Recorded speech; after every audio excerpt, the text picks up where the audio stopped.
যদি শাপলা গণহত্যাকে সেই সময় আমরা ঠেকিয়ে দিতে পারতাম, সেই সময় যদি যারা এটার জন্য দায়ী সরকার, রাষ্ট্রযন্ত্র এবং বিভিন্ন রাজনৈতিক এলিমেন্ট, তাদেরকে যদি বিচারের আওতায় আমরা আনতে পারতাম, তার বিরুদ্ধে যদি সামগ্রিকভাবে সমাজের এবং রাজনীতির সকল পক্ষ আমরা দাঁড়াতে পারতাম, তাহলে কিন্তু জুলাই গণহত্যা হতো না। সেই রাতে কি মর্মান্তিক ঘটনা বাংলাদেশের ইতিহাসে ঘটে গিয়েছিল। 5ই মের রাত আমরা বাসায় বসে টেলিভিশনে দেখতেছিলাম যে সেখানে সব লাইট নিভিয়ে দিয়েছে, আক্রমণ হবে, পুলিশ প্রস্তুতি নিচ্ছে। তবে হঠাৎ করে দেখলাম দিগন্ত টিভি বন্ধ হয়ে গেল, ইসলামিক টিভি বন্ধ হয়ে গেল, এবং সেই রাতে আমরা এরপর অনেক কিছু ভাষাভাষী শুনতে পারলাম, কিন্তু আমরা আসল তথ্য জানতে পারি না। কিন্তু শুনতে পেরেছি, পরবর্তীতে নিশ্চিত হয়েছি সেই রাতে কি মর্মান্তিক ঘটনা বাংলাদেশের ইতিহাসে ঘটে গিয়েছিল। তো শাপলার এই গণহত্যা, শাপলার এই হত্যাকাণ্ড বাংলাদেশের ইতিহাসে, বাংলাদেশের রাজনীতিতে অনেক বড় একটা ক্ষত তৈরি করে গিয়েছে।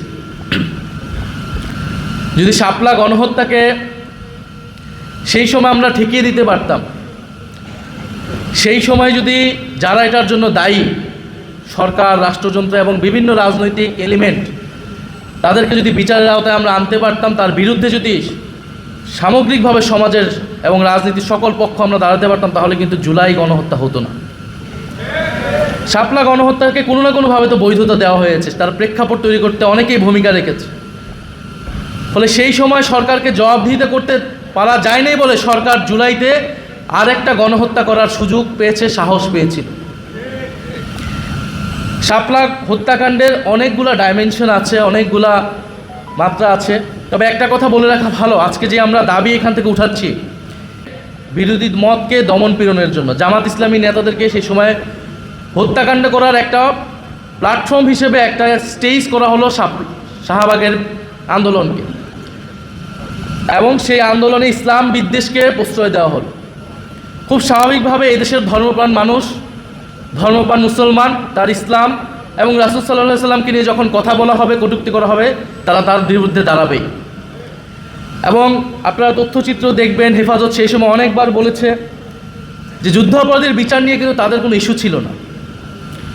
তাদের ইস্যুটা যে এখানে ইসলামের বিরুদ্ধে যারা কটূক্তি করে তারা এইখানে এই আন্দোলনটাকে নেতৃত্ব দিচ্ছে এবং ইসলাম বিরোধী নানান ধরনের বক্তব্য সেখান থেকে আসছে, এবং তারা তাদের একটা দাবি দাওয়া নিয়ে নাগরিক অধিকারের জায়গা থেকে তারা ঢাকা শহরে এসেছিল, সমাবেশ করেছিল। আপনি 13 দফা সমর্থন করতে পারেন, নাও করতে পারেন, কিন্তু সমাজের কোনো অংশ যদি তার মত প্রকাশের অধিকার, তার একটা দাবি দাওয়া পেশ করতে চায়, রাষ্ট্রে তার অধিকার আছে।